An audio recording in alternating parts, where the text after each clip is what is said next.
السلام عليكم.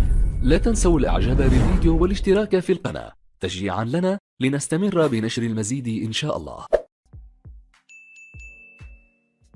السلام عليكم متابعي ومحبي قناة طيور أخضر بيرد.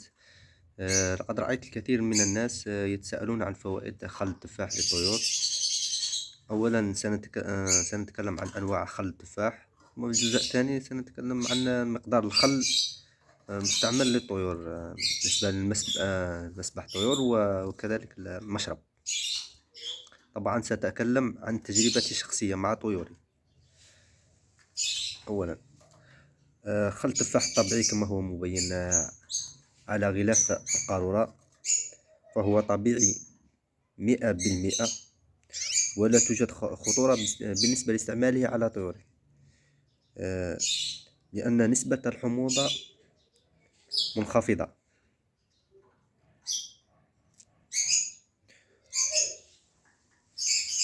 وهناك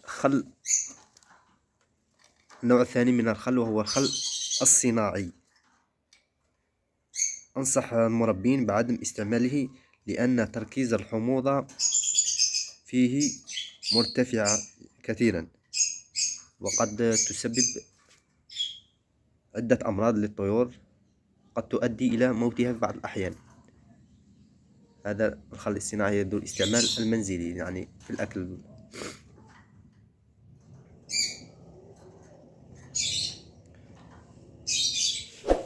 فوائد خل التفاح الطبيعي: طبعا يقوي المناعة، ويقتل الأرفاش قبل الطيور، وأيضا يقتل الديدان المعوية، ويقوي الريش، وأيضا مفيد للهضم ومفيد للجيوب الأنفية. بالنسبة لمقدار أو كمية الخل الطبيعي المستعملة في المسبح والمشرب، نضع نفس مقدار في كل مسبح.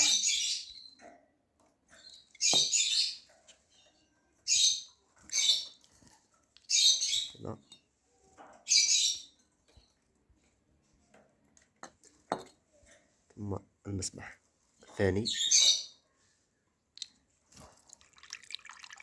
نحاول خلط الخل بالماء،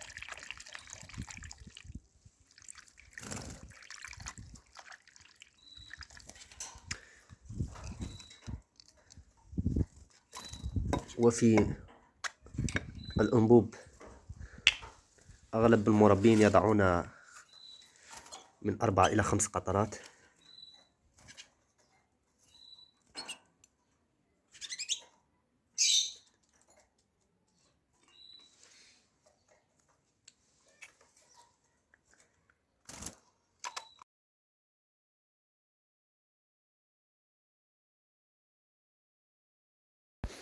أفضل وقت لاستحمام الطيور في فصل الشتاء هو منتصف النهار إلى غاية الساعة 2 زوالا.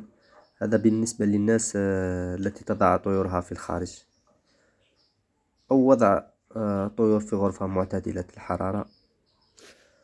وعند رؤية أن الطيور قد استحمت، من الأحسن نزع المسبح عنها حتى يتسنى لها أن تنشف قبل موعد نومها.